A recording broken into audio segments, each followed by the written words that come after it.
On a scale from 1 to 5, 6. Hey, good evening. Blessings to everyone. Y'all know what it is, man. Welcome to a brand new episode of Al You Bugging. If this is your first time joining us, Happy New Year. I appreciate it. You've been here before, you family to me, so welcome back, family. As you can see on the ticker, follow Al You Bugging on X and Instagram at Al_you_bugging.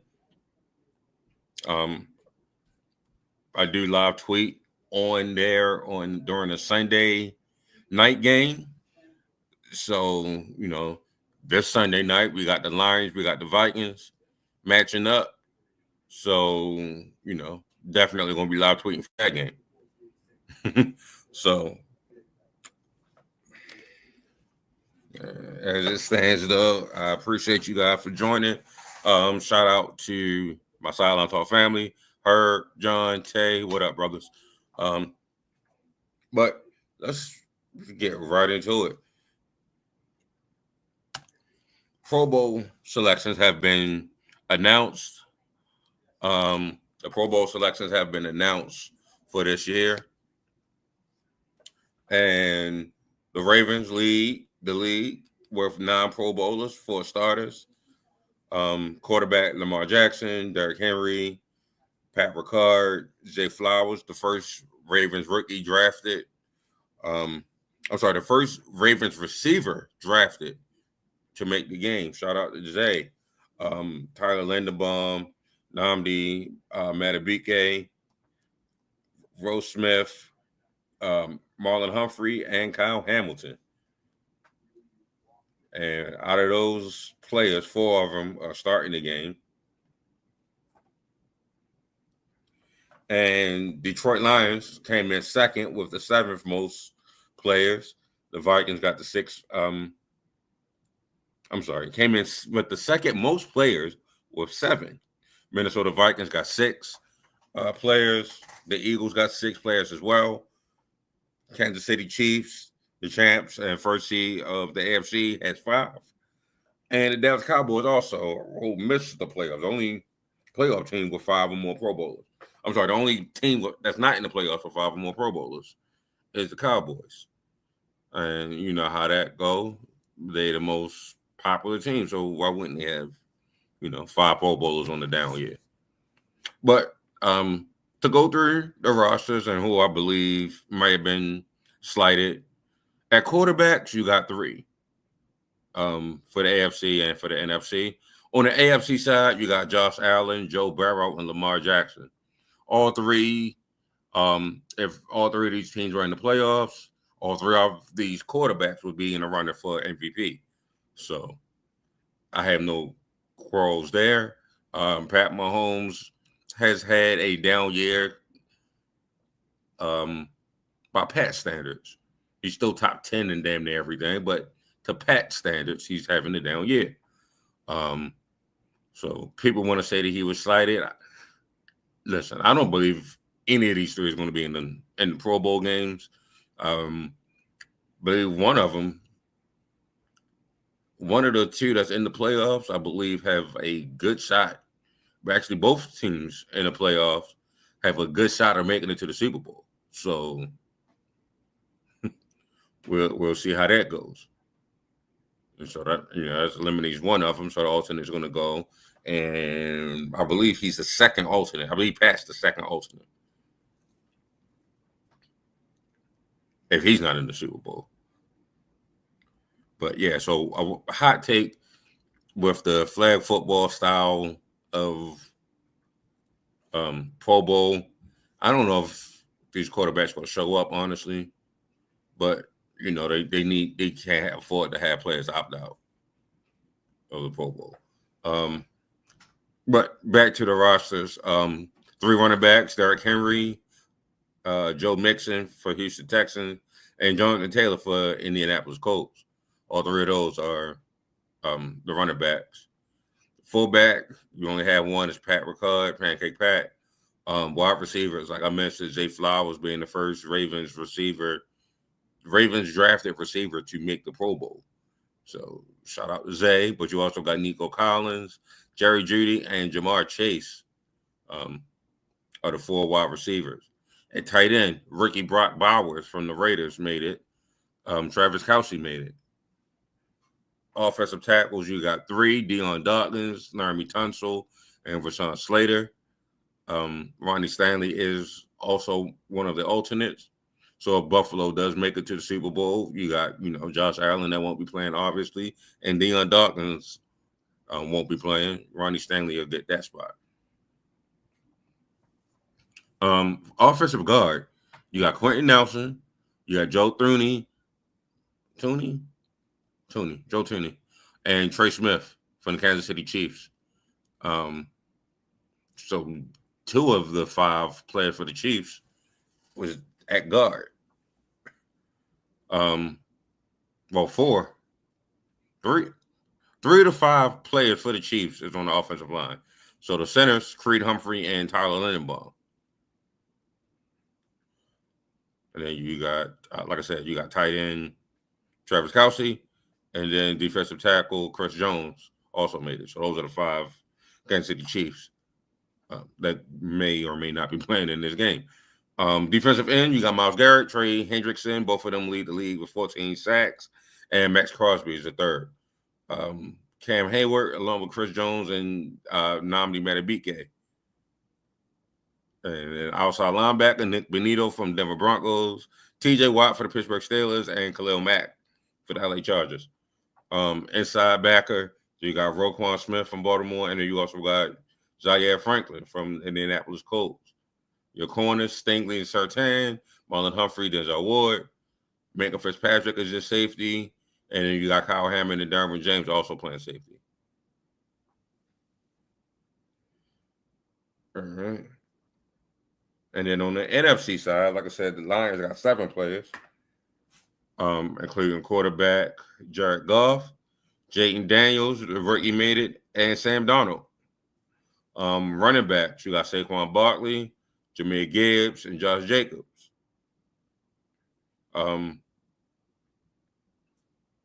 Just me, like I said, I always have been kind of dismissive and disrespectful to Baker Mayfield. I think Baker Mayfield should be in there over Sam Darnold. Maybe that's just me being dismissive and disrespectful to Sam Darnold because they could possibly have the best record in the NFC.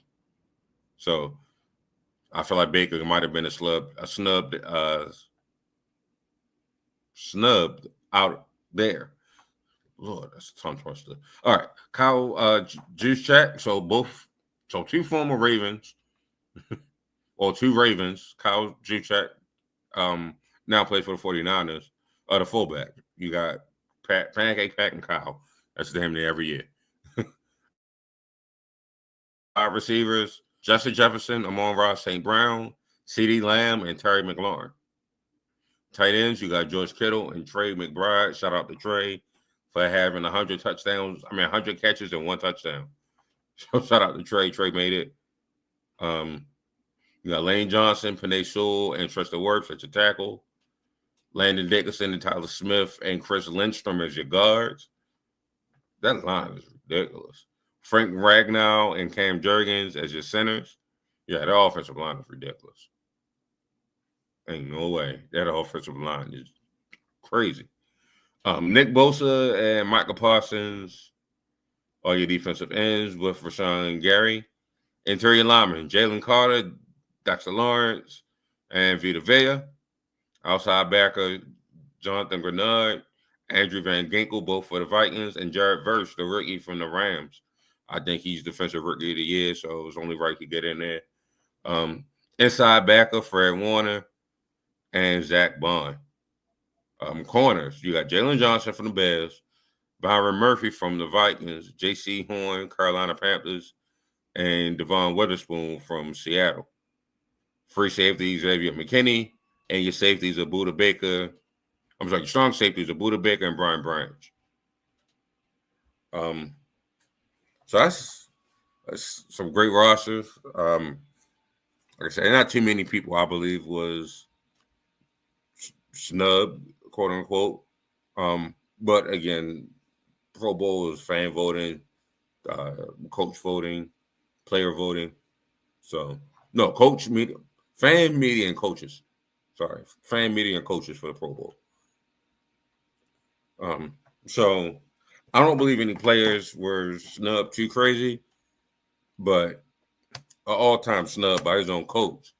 Saquon Barkley will be resting this week, and he's 101 yards away from breaking the record.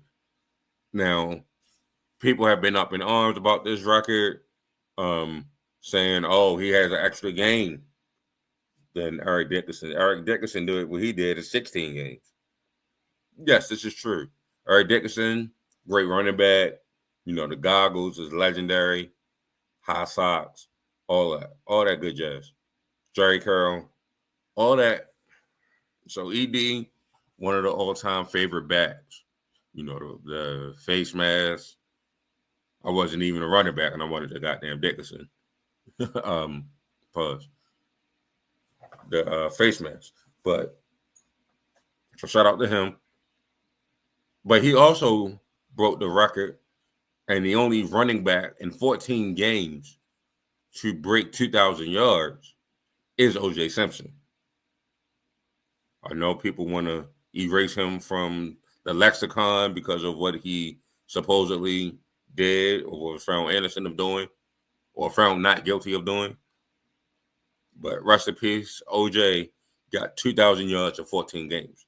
So the record that we hold so high for Eric Dickerson, and no one has been able to top it in 40 years, took an extra 2 games to do. As of right now, Eric Dickerson has 40 more carries than Saquon Barkley, which is why I believe Saquon Barkley should have been subbed in with 20 carries, first half of the game. I know they are in the playoffs, but having your name etched in stone for the next 40 years or so, especially in an era where, you know, you split backfield, not really a workhorse back like that, Saquon Barkley being 100 yards away from Eric Dickerson's record. All right, I get it. You want to keep him healthy, keep your offensive lineman healthy. I get it. But with this health, and with this rest, the health and the rest, number one, you cannot come out flat whether you're playing against the Packers or the Commanders. If you come out flat in either of those games, this rest is for nil. I'm going to go out, and you can name of the show, Al, you bugging. You can say I'm bugging all you want. If they do not etch their name in Super Bowl history, all of this rest was for nil. Because you had a chance to have Saquon Barkley and your offensive line remembered forever, you know, for having this record. Yes, Saquon's name is going to be on it. Yes, I can't name you one offensive lineman that played with OJ. Nor can I name you one offensive lineman that played with Eric Dickerson. But in order to get that, I do understand that they needed blocks to get there. Yeah, we may act like Barry Sanders didn't have the best offensive line compared to Emmitt Smith. I get it. But Barry Sanders did make space, have enough space to make for 2,000 yards when he got it. Same thing with Saquon Barkley when he got it. He has, I could say, arguably right now, the second best offensive line in the NFL. So Saquon Barkley, like I said, he could have got 20 more carries in the first half and then rest. And, you know, with those 20 carries, let's see if you can get the record. But like I said, I understand the rest. Now go get what you've been resting for. Because if you fall short of the Super Bowl, people are going to say you could have just went for the record. So go get what you're looking for. Go to the playoffs and, you know, make history there. Since you won't be able to do it, you know, running the ball. But speaking of the playoffs, we got one more week of the regular season and then the playoffs start. So my pick, this could be an RU Bugger segment here, but my pick for the seeding in the playoffs, let's start with the AFC. So, number one, Kansas City Chiefs at 15-1 have that locked up. They can't be moved from the one. Congratulations, you get your bye. Number two, Buffalo Bills, 13-3. They have the second seed clinched up. They can't be moved from that spot. Rather the Ravens or the Texans can't catch them. They've already clinched that fourth spot. The Ravens nor the Steelers can catch up and have a better record than Buffalo. So, with all that said, Buffalo's the second seed. I believe at number 3, Baltimore just has to win against the Browns, which I believe they accomplished. So Baltimore will be your third seed. Like I said, Houston Texans is already locked in at 4. The 5, I'm going to say Pittsburgh gets the win this week. And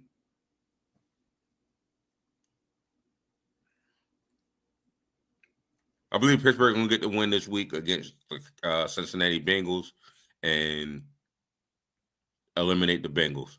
But they'll stay at number 5 because the Ravens will also win against the Browns. So first matchup is going to be Pittsburgh versus Houston. In Houston. All right, your 6th seed, with that said, the LA Chargers. LA Chargers will be coming into Baltimore for the first week of the playoffs for the 6-3 matchup. And then the 7th seed, all the Denver Broncos has to do is win against the Kansas City Chiefs, who are resting. So for the 7th seed, I'm going to put the Denver Broncos in there. And your 7-2 matchup, Denver versus Buffalo for your weekend. Like I said, Chiefs get the bye. 2 play 7, so Bills is hosting the Broncos. The 3rd seed, Ravens, is hosting the LA Chargers. And the 4th seed, Texans, is hosting the Pittsburgh Steelers. The Dolphins and Bengals, too much, too little, too late. They don't get spots in the playoffs, and they prepare for the draft. So, in the NFC, the Lions are currently the number 1 seed. They have a big matchup against Minnesota Vikings. Whoever win this one, get the number 1 seed. So, I'm going to go ahead and go out on a limb and say that the Lions hold on to that number 1 seed. They just have a fun offense. I know that their defense is not playing that well, but and the Vikings defense pretty much is playing well. So I don't, again, could be my disrespect for Sam Darnold, but I don't have Sam Darnold getting them into that number 1 spot. I could definitely be eating crow next week, but I don't believe that the Vikings get that number 1. They'll be the first 14-win wild card team. At number 2, Philadelphia Eagles, I believe, they have that spot locked. So Philly is going to be number 2. Number 3, the LA Rams is going to be resting their players.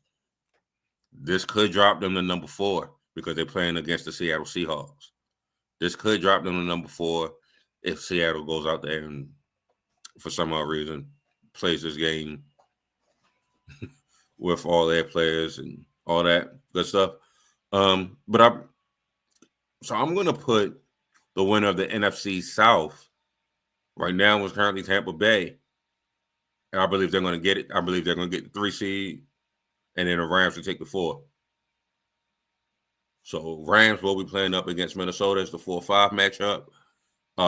The 6, Washington Commanders. Shout out to JD. Homeboy been playing. I believe they hold on to that 6th spot against the Cowboys and take on the Tampa Bay Buccaneers in week 1. And then Green Bay Packers will get the first playoff matchup the same way they got the first regular season matchup. Packers is going to Philly to play. So that will eliminate the Atlanta Falcons. I believe they started Michael Penix way too late. at the first sign of trouble with Kirk Cousins, they could have definitely switched to Mike. Had Mike playing, and some of those games that they lost, they would not be fighting and clown for a spot right here. So I think that was team mismanagement by Raheem Morris. But Atlanta's in the prime spot for next year. You still got a young Drake London. You still got a young Bijan Robinson. Michael Penix is your quarterback for the foreseeable future. The offensive line is coming together. Jesse Bates, one of the top safeties in the league. Atlanta is going to be a playoff team next year. Book it, write it down. I said it. Atlanta will be a playoff team next year, as long as they stay healthy. You got Kyle Pitts for, I believe, one more year to see if you can salvage anything with that pick. I don't believe they would let him go. I believe they're going to try to see if they can get something. And depending on how he looked by Thanksgiving, you might be looking to trade him. But for right now and for the foreseeable future, you do have Kyle Pitts to see if he can help with this team and grow with Mike Penix. It could just be a change of quarterback that you need. Who knows? Even though I feel like they've been changing quarterbacks for a minute now with Kyle. But I'm hoping if Mike Penix will get them together, Kyle just might be one of the more recent busts in the league. And I hate to use the B word when it comes to prospects, especially in their fourth year, because we all thought Sam Darnold was, a bust. Baker Mayfield was looking like a bust when he got ran out of Cleveland. And other players, so on and so forth. That Geno Smith, all they needed was a change of scenery, and they played better than they looked so far. So I'm not gonna say it's a bust, but it's a bust in Atlanta for Kyle Pitts. If he don't get it together next season, like I say, he might get traded. All right, speaking of playoffs, college playoffs so far this year. First round was all blowouts, basically. Not really much games. It's hard to get young 18, 19-year-old kids to go away from football for so long and then try to get them focused right back into it at a high level.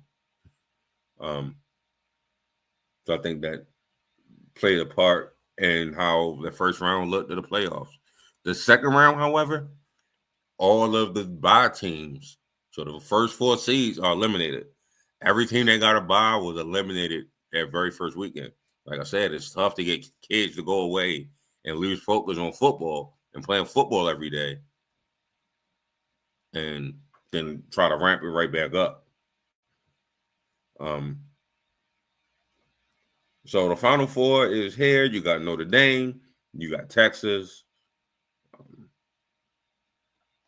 1 second. Who are my teams? Yeah, you got Notre Dame, you got Penn State, you got Texas, you got Ohio State. So Thursday, January 9th, you got Penn State versus Notre Dame. That's at 7:30. I got Penn State winning that one. And then you got Texas versus Ohio State. I got Texas. No, I don't. I got Ohio State winning that one. That's Friday, January 10th. And the national championship is Monday, January 20th. So the 2 winners go on to play each other the end of January. This is very late for playoffs. Normally the first week of January, like that first, maybe that second Monday, it's the championship game. Now it's on January 20th. This is real close to draft season.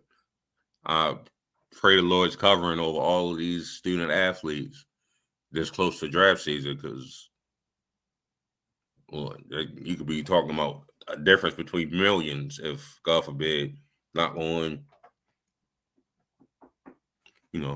if somebody gets hurt and a top player lose out on some millions, that would definitely not be fair.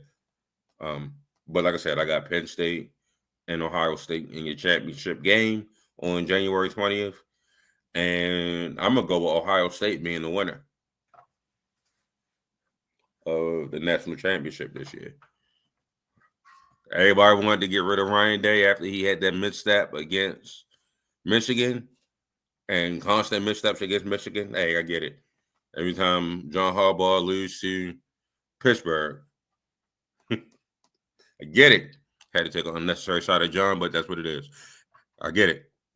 Every time we lose to Florida State, I'm a Florida fan. Every time we lose to Florida State or Miami, I think it's time to change. So I get it. But Ryan Day has done an amazing job with this team. I think they are going to win the national championship this year.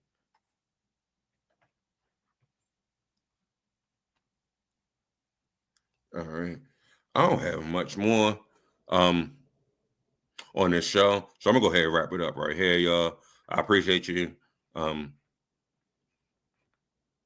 rocking with me this evening.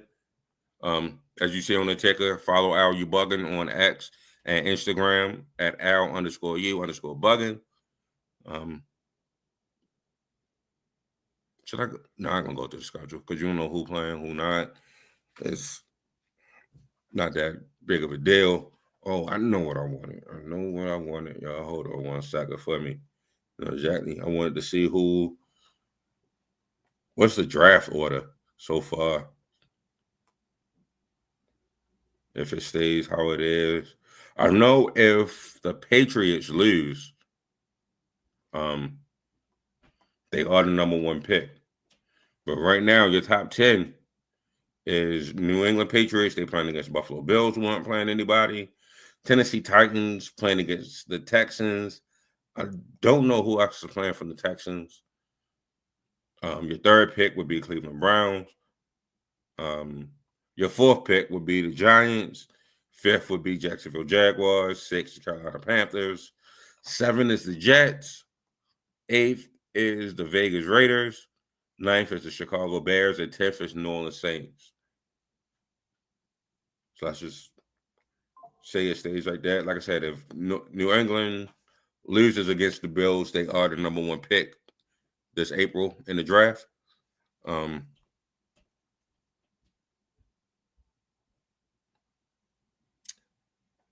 So they would definitely, they could definitely pick Travis Hunter for number 1 pick. Actually, that would be the smartest thing they could do, honestly. Or trade one of them teams like Tennessee or New York, trade that pick to one of them and have them come up and get a quarterback, get more picks, and pick Travis Hunter there. But yeah, Travis, go ahead and start looking at apartments in Boston because that's where you're going, fella. They need playmakers over there. They could definitely use another corner, which is where I think he could play. They could definitely use another corner outside of Gonzo on that defense and have Travis Hunter and Gonzo playing corner. Amazing. And if Travis Hunter, like I said, you trade back there, Travis Hunter's gone, you got the kid Will Johnson that's in Michigan. I'll just keep trading back. You got Will Johnson in Michigan. Keep trading back. Keep trading assets. We're collecting assets, if you will, for that. All right, Sean. I done talked enough. Be blessed. Be productive. Be more. I love you. I'm out.